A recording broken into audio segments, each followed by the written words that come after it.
پاک بحریہ کا زمین سے فضا میں مارک کرنے والے میزائل کا کامیاب تجربہ LY-80N میزائل طویل فاصلے پر داغا گیا. میزائل نے فضائی ہدف کو کامیابی سے نشانہ بنا کر تباہ کیا. روایتی اور بغیر پائلٹ فضائی نظام کی صلاحیتوں کا مظاہرہ. کامیاب فائرنگ سے پاکستان نیوی کے جدید اور مضبوط فضائی دفاعی نظام کی توثیق. مشق میں سطحی اہداف کو بھی کامیابی سے نشانہ بنایا گیا. ISPR کے مطابق کھلے سمندر میں بغیر پائلٹ سطحی بحری جہاز کے کامیاب آزمائشی تجربات بھی کیے گئے. خودکار بحری ٹیکنالوجی میں نمایاں پیش رفت. بغیر پائلٹ بحری جہاز نے تیز رفتاری اور مشن کی صلاحیتوں کا عملی مظاہرہ کیا. کمانڈر پاکستان فلیٹ نے مشق کا مشاہدہ کیا.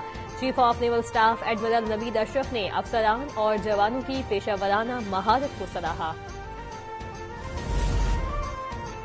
Year chief marshal Zaheer Ahmed Babar Sidhu کا دورہ عراق. عراقی فضائیہ کے ہیڈ کوارٹرز میں ایئر چیف کو گارڈ آف آنر پیش کیا گیا. عراقی فضائیہ کے کمانڈر سے ملاقات. دو طرفہ دفاعی اور فضائی تعاون پر تبادلہ خیال. پاک فضائیہ کی عراقی فضائیہ کی تربیت میں تعاون کی یقین دہانی.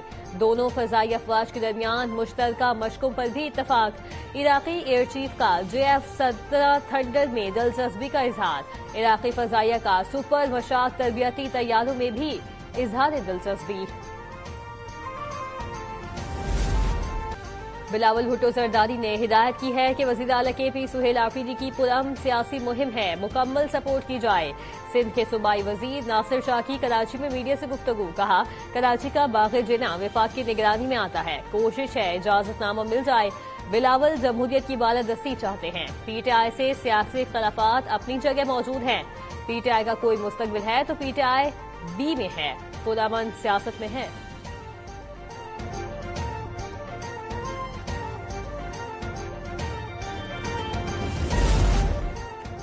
پنجاب میں گندم کی سرکاری قیمت 3005 روپے فی من مقرر. لاہور میں وزیر اعلی پنجاب کی معاون خصوصی سلمی بٹ کی پریس کانفرنس. کہا نجی سیکٹر سے 25 لاکھ میٹرک ٹن گندم خریدی جائے گی. حکومت گندم کی خریداری اور مارکیٹ تک رسائی شفاف طریقے سے یقینی بنائے.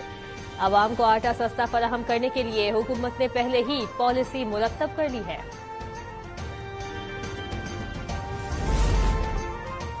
ایران میں احتجاجی مظاہرے شدت اختیار کر گئے. احتجاج کا دائرہ 100 شہروں تک پھیل گیا. 47 افراد جان سے گئے. 2500 سے زائد افراد گرفتار. تہران اور مشہد میں رات گئے حکومت مخالف مارچ. کئی مقامات پر پرتشدد جھڑپیں. متعدد شہروں میں انٹرنیٹ اور ٹیلی فون سروس معطل. مظاہرین کے ایرانی حکومت کے خلاف اور رضا شاہ پہلوی کی حمایت میں نعرے. ترکی نے استنبول سے تہران کی تمام پروازیں منسوخ کر دی.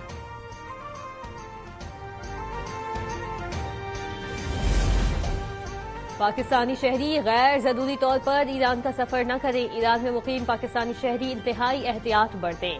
پاکستانی شہری سفارت خانے اور قونصل خانوں سے رابطے میں رہیں. دفتر خارجہ نے پاکستانی شہریوں کے لیے ایران سے متعلق سفری ایڈوائزری جاری کر دی. ترجمان دفتر خارجہ کی ایران میں مقیم پاکستانیوں کو غیر ضروری نقل و حرکت سے گریز کی ہدایت. وزارت خارجہ نے تہران اور زاہدان مشہد میں ہنگامی رابطہ نمبر بھی جاری کر دیے.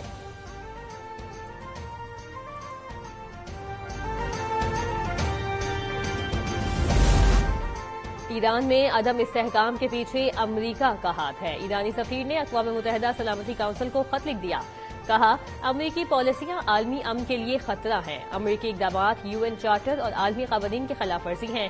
ایرانی سفیر نے سلامتی کونسل سے نوٹس لینے کا مطالبہ کرتے ہوئے کہا امریکہ اور اسرائیل اشتعال اور تشدد کی حوصلہ افزائی کر رہے ہیں.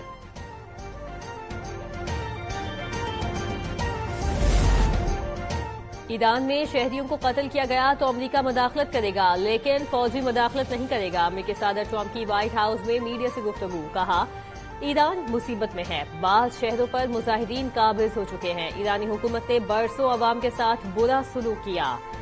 اب عوام جواب دے رہے ہیں. ایران میں مظاہرے نے میرے نام پر سڑک کا نام رکھ دیا.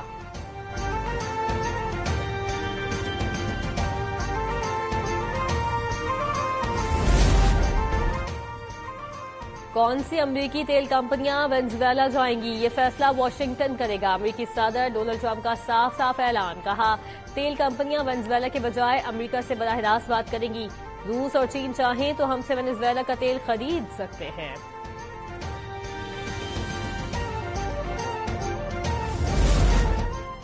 پاک بھارت کشیدگی کے دوران 8 طیارے مار گرائے جانے کے بیان کو امریکی صدر ڈونلڈ ٹرمپ نے دوہرا دیا۔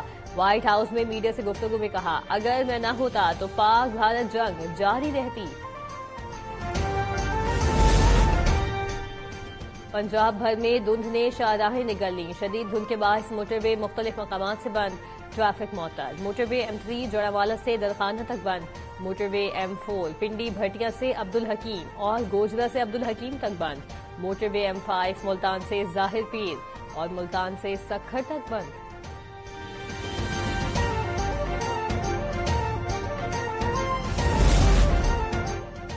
لاہور میں شدید دھند کے باعث ٹرینیں تاخیر کا شکار، مسافروں کو سخت مشکل کا سامنا۔ ریلوے نے لاہور اور فیصل آباد سے کراچی، کوئٹہ اور راولپنڈی سمیت دیگر شہروں کو روانہ ہونے والی ٹرینوں کا شیڈول تبدیل کر دیا۔ لاہور سے کراچی کے لیے قراقرم سپہر 3 بجے کے بجائے سپہر 4 بجے روانہ ہوگی۔ لاہور سے کراچی کے لیے پاک بزنس ایکسپریس مقررہ وقت سپہر 4:30 بجے روانہ ہوگی۔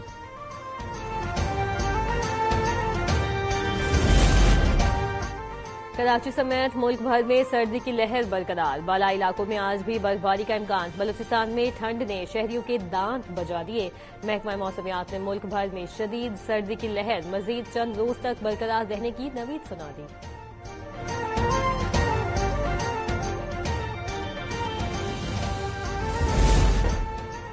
کراچی کے مختلف علاقوں میں گیس کے پریشر میں کمی کی شکایات، خواتین کے لیے کھانے کی تیاری کٹھن مرحلہ بن گئی، منٹوں میں پکنے والا کھانا گھنٹوں میں تیار ہونے لگا۔ ملتان میں بھی گیس کی لوڈ شیڈنگ کا مسئلہ حل نہ ہو سکا، گیس نہ ملنے سے گھریلو صارفین شدید مشکلات کا شکار۔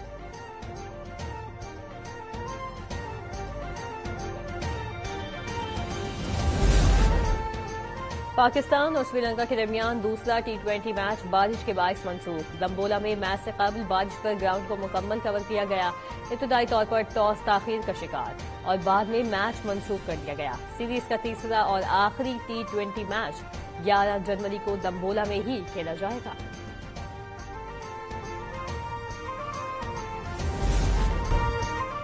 گھڑ سواری میں پاکستان کا شاندار تاریخی اعزاز، عثمان خان عالمی رینکنگ میں دوبارہ سر فہرست، انٹرنیشنل ایکویسٹیرین فیڈریشن کی مڈل ایسٹ اور افریقہ ایونٹنگ زون میں دوبارہ نمبر 1 پوزیشن پر قبضہ جما لیا۔ اور ہروں کے روحانی پیشوا شاہ مردان شاہ دوم نے پیر پگاڑا کی 14ویں برسی۔ پیر پگاڑا نے سیاست اور روحانیت میں اپنی الگ پہچان بنائی، انہوں نے قائدانہ صلاحیتوں اور سیاسی بصیرت سے سیاست میں نمایاں کردار ادا کیا۔ پیر صاحب کی سیاسی پیش گوئیاں اور انکشاف ملکی سیاست میں ہلچل کا باعث بنتے تھے۔